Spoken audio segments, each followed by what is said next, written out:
Everyone, a warm welcome to maths Vidika. कैसे हैं आप लोग?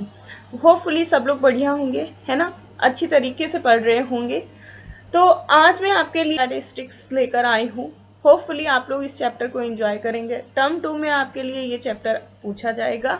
तो फिर टाइम वेस्ट ना करते हुए चलिए स्टार्ट करते हैं चैप्टर नंबर 14। तो देखिए, इस चैप्टर में हमें क्या पढ़ना है? इस चैप्टर में हमें सबसे पहले तो ये टर्म पढ़ना है स्टैटिस्टिक्स। ये एग्जैक्टली है क्या? ठीक है, तो सबसे पहले तो इसे जानना जरूरी है। तो ये क्या है? It is the study. अच्छा, स्टडी है, किस चीज की स्टडी है? Collection, organisation, presentation and interpretation of data.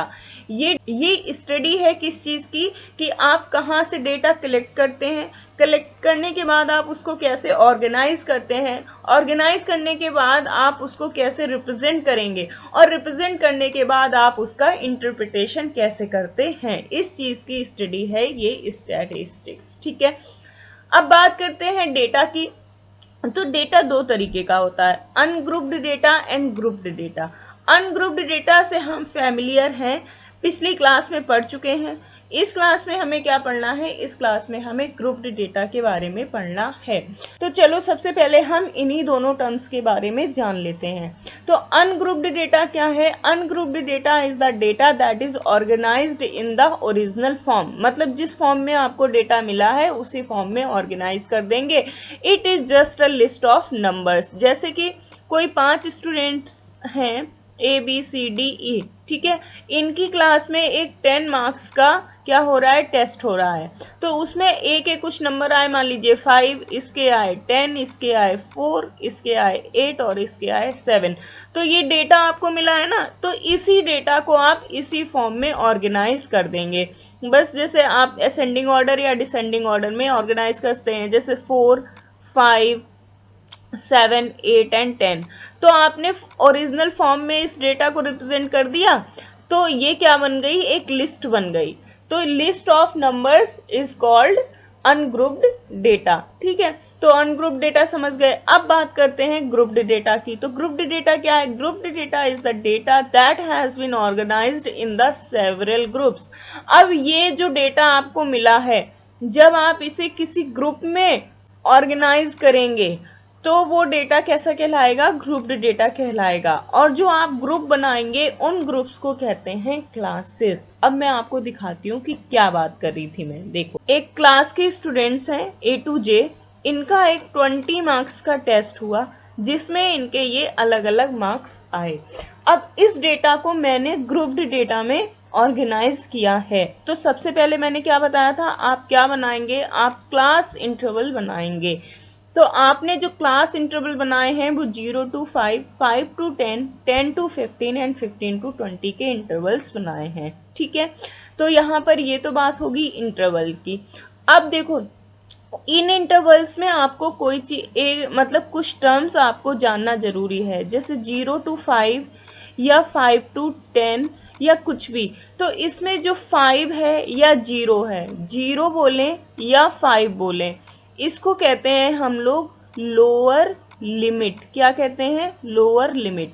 अब इस वाले ग्रुप में 5 और इस वाले ग्रुप में 10, ये क्या है? ये है अपर लिमिट। ठीक है, तो lower limit and upper limit, इन दोनों टर्म से आप अवेयर हो गए। सेम यही बात यहाँ पर होगी। 10 होगी लोअर लिमिट, 15 होगी अपर लिमिट। इसमें 15 होगी लोअर लिमिट और इसमें 20 होगी अपर लिमिट। तो ये जो टर्म्स हैं दो, लोअर लिमिट और अपर लिमिट, इनसे आप अवेयर हो गए हैं। अब हम चलते हैं आगे। इसमें क्या पढ़ेंगे? अब आगे हम पढ़ेंगे क्लास विड्थ या क्लास साइज को। ठीक है, तो देखो जरा, तो ये क्या होता है? क्लास साइज या क्लास विड्थ। तो यहाँ पर हम क्लियरली देख सकते हैं कि इस क्लास का साइज कितना है? 5 है। इसका कितना है? इसका भी 5 है। कैसे आता है? जब आप अपर लिमिट में से लोअर लिमिट सब्ट्रैक्ट कर देते हैं तो आपको क्लास विड्थ या क्लास साइज मिल जाता है। जैसे इसका क्लास साइज बताना है तो क्या हो जाएगा? 15 माइनस 10 इज इक्वल्स टू 5। इसका बताना है तो क्या हो जाएगा? 5 माइनस 0 इज इक्वल्स टू 0। यहाँ पर जो डिफरेंस है वो 5 का है ना, तो यही आपका क्लास साइज या क्लास विड्थ बन जाएगा। तो ये टर्म भी आपको पता चल गया। ठीक है, इन दो टर्म्स से हम अवेयर हो गए। अच्छा, ये जो लिमिट्स है ना, इस पर मुझे आपको कुछ और बताना है। देखिए, हमेशा जब भी आप डाटा ऑर्गेनाइज करेंगे तो ये जो लोअर लिमिट है इसको आप इंक्लूड करेंगे। लोअर लिमिट को क्या करेंगे, लोअर लिमिट हमेशा इंक्लूड होगी, और ये जो अपर लिमिट है ये एक्सक्लूड होगी, यानी कि इसे आप इंक्लूड नहीं करेंगे। ठीक है, ये बात समझ में आ गई होगी।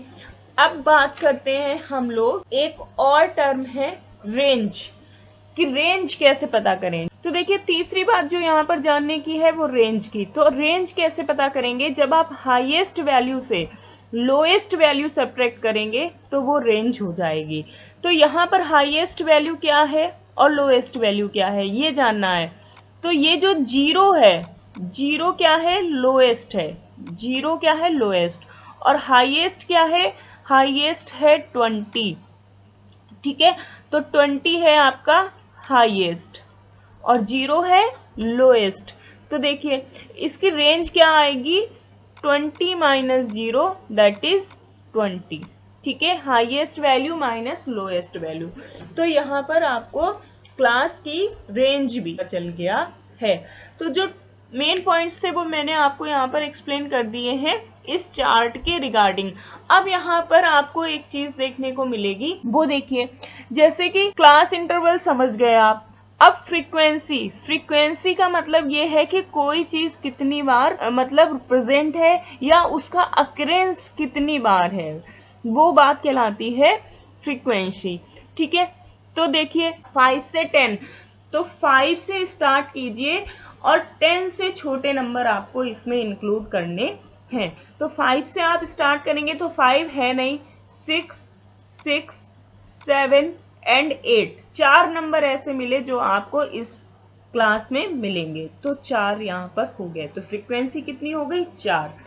अब 15, अब 10 to 15, तो 10 से स्टार्ट करना है और 15 से छोटे नंबर आपको काउंट करने हैं।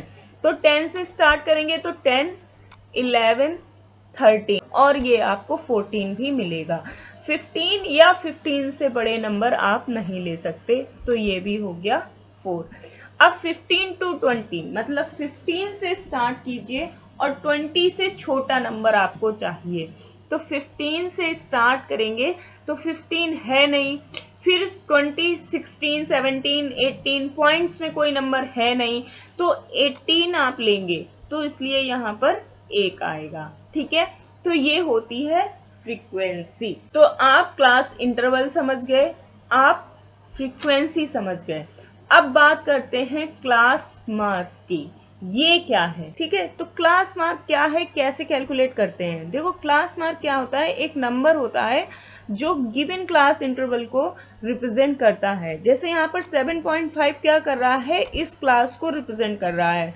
2.5 क्या कर रहा है, इस क्लास को रिप्रेजेंट कर रहा है। देखो, जैसे हमें 0 to 5 की क्लास देखनी है तो हम क्या करेंगे, 0 से स्टार्ट करेंगे ना देखना, और कहाँ तक जाएंगे, वहां तक जाएंगे, उस नंबर तक जाएंगे जो 5 से छोटा होना चाहिए। ना तो यहाँ पर 5 आएगा, ना 5 से बड़ा कोई नंबर आएगा। तो इस क्लास में तो बहुत सारे नंबर्स होंगे, है ना, पॉइंट्स वाले नंबर्स भी होंगे, 5 से छोटे और 0 से बड़े, है ना, ऐसा होगा। तो हम क्या करेंगे, कोई एक नंबर चुन लेंगे जो इस पूरी क्लास को रिप्रेजेंट कर रहा होगा। तो यहाँ पर हमने वो नंबर चुन लिया 7.5। अब ये 7.5 कहाँ से आया वो देखो, ये कहते हैं कि class mark is a point, एक पॉइंट है that serves as representative of the whole class. तो रिप्रेजेंटेशन वाली बात तो मैंने समझा दी। अब कहते हैं कि it is assumed that the frequency of each class interval is central around its mid point. ये कहते हैं कि ये जो फ्रीक्वेंसी है, ये जो नंबर लिया है, वो क्लास इंटरवल के मिड पॉइंट के आसपास लाई करता है। तो आपको क्या करना है, जब भी आपको क्लास मार्क कैलकुलेट करना है तो आप क्या करेंगे, lower limit plus upper limit by 2, तभी तो मिड पॉइंट निकलेगा उस क्लास का। जैसे देखिए, आपने यहाँ पर देखा 5 to 10 का जो क्लास मार्क है वो 7.5 है, तो ये कैसे आया, चलो मान लो हमें 5 to 10 का ही पता करना है, तो कैसे आएगा, लोअर लिमिट क्या है 5, अपर लिमिट क्या है 10, और इसे डिवाइड कर देंगे 2 से, तो ये 15/2, ये क्या हो जाएगा 7.5 यहाँ पर हो जाएगा। ये हो गया क्लास। अब क्या करना है, अब यहाँ पर जो भी टर्म्स लिखे थे आप उन सारे टर्म्स को अच्छे से समझ गए होंगे। ऐसे ही 10 to 15 का क्लास मार्क क्या हो जाएगा, 10 और 15 ऐड करेंगे 25, और 25 को 2 से डिवाइड कर देंगे तो 12.5, 15 और 20 कितना हो गया 35, और 35 को आप 2 से डिवाइड कर देंगे तो आपको मिल जाएगा 17.5। अब देखो, अब इस चार्ट में जो भी यहाँ पर थी वो कैब या टर्म्स वो आपको समझ आ गए। अब बात करते हैं मीन कैलकुलेट करने की। तो मीन कैसे कैलकुलेट करेंगे हम लोग, देखिए मीन को रिप्रेजेंट करेंगे एक्स बार से, ऊपर क्या आएगा summation of F x upon summation of F, ठीक है, ये आएगा मीन। तो समेशन ऑफ एफ एक्स, तो एफ ये था एक्स ये था, तो 1 और 2.5 का मल्टीप्लाई करेंगे 2.5 मिलेगा, 4 और 7.5 का मल्टीप्लाई करेंगे 30 मिलेगा, 4 एंड 12.5 का मल्टीप्लाई करके 50 मिलेगा। सिमिलरली 17.5 का 1 में मल्टीप्लाई करेंगे तो 17.5 मिलेगा। तो ये हो गई एफ एक्स की वैल्यू। अब समेशन करना है, तो समेशन करने के लिए आप इन सभी टर्म्स को क्या करेंगे, ऐड कर देंगे, तो जो आएगा आपका 100, ठीक है। फिर समेशन ऑफ एफ चाहिए, तो समेशन ऑफ एफ मतलब जो भी फ्रीक्वेंसी आपको मिली थी वो आप ऐड कर देंगे तो 10 हो जाएगी, और जो इसका मीन है वो 10 हो जाएगा, ठीक है। तो यहाँ पर मैंने सारे टर्म्स से आपको इंट्रोडक्शन मतलब इंट्रोड्यूस करवा दिया है ना। जो भी इंपॉर्टेंट चीजें थी वो मैंने इस चैप्टर को स्टार्ट करने से पहले इंट्रोड्यूस करा दी हैं। होपफुली सारी चीजें समझ आ गई होंगी।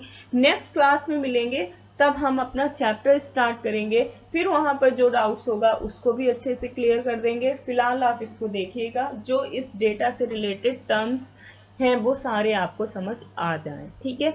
मिलेंगे नेक्स्ट क्लास में, तब तक के लिए do practice and have a nice day.